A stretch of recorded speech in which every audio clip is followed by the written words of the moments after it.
Hi, it's Angela Kirby, and it's time to do the weekly Mandala Oracle. Taking from my book, Creating Wisdom in Magic in Life and Love, I will be opening randomly at a page that would be the one that for us collectively is the most pertinent or relevant this coming next few days. Excuse that sticker, it's not usually, well, that's just a reminder of that it's my book. Mind you, this book's getting pretty worn out now, so it's definitely, compared to the new ones that I have here, obvious which one's mine. All right, so now what is it that we need to know that would be of benefit to us all this week? Okay, so let me mosey on in. What is it that we could do with knowing? Summertime, and the living is easy. All right, here we go. And we are actually heading into summer in the southern hemisphere, although we've had a few cool days in the last few days, but up and down as we bounce around in the weather in spring before we mosey on into the thickness of the summertime.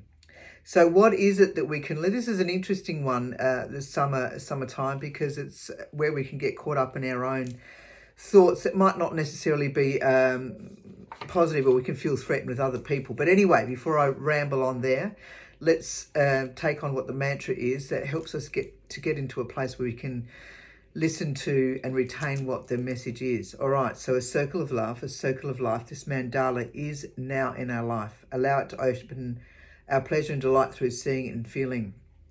In meditation, it will guide us. Allow it to whisper its wisdom. And can we hear what the messages are? Write what we hear and feel and study it deeply and release for our path to be. I can't recommend that sort of thing more, but you're either drawn to doing something like that or you're not. Or later on you might be, and it is what it is. Okay, so summer has arrived. So this is the metaphor going on here, because I know in the Northern Hemisphere, it is definitely not summer. The world around you has been in preparation for the warmth that it promises every year, and it brings in opportunity around new projects to set forth in the community, in your community, may even be the world. So this is less about ego and more about love for your fellow person, in aiding them in their journey in life. So sometimes we can feel threatened by another's success and growth. So what can we learn from this, and how can we assist? Excuse me, I've got an itch in my back. How can you assist? So it is important to know that your help is also a part of the process. So get out of our own ways. In other words, stop for a moment and be grateful for what you have, and be excited for other people's successes. All right. So build community lovingly for what you see in another is actually within yourself. So, and offers a myriad of possibilities. So that's a good thing, all right? So it is also important to allow success to happen naturally, for searching for accolades is fruitless, ego-filled and crazy. So be especially gentle on the young and eager. Do not dampen their enthusiasm for life. Instead, embracing it with them ushers in the element of surprise, excitement. That's good. Remember when we were young? That's assuming that everybody here is older than being young. I'm not going into the old syndrome. I like being the age that I am.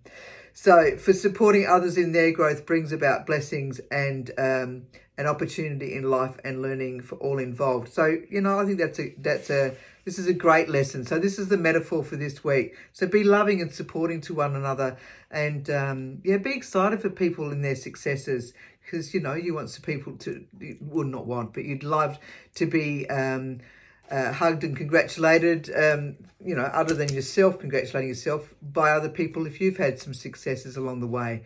Look, it can be as simple as anything, but we only had this one a couple of weeks ago, I noticed. So it's interesting that it's come back it's come around again.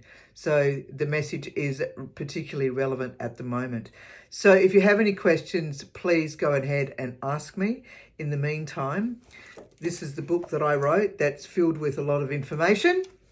The 54 mandalas that are in here, plus drawings at the back that you can fill in, plus there's 12 therapeutic processes that you can take yourself through, that if you're at a crossroad, or if you've got some issues coming up, a relationship upheaval, leaving a job, moving interstate, moving overseas, whatever it is, these are sort of this sort of book is helpful so that you can assuage any of the carry-on that might be happening in your head.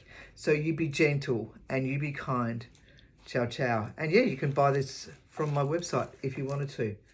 Or if you're here in South Australia and Adelaide, I've got a book here I can actually sign for you. All right. Ciao, ciao.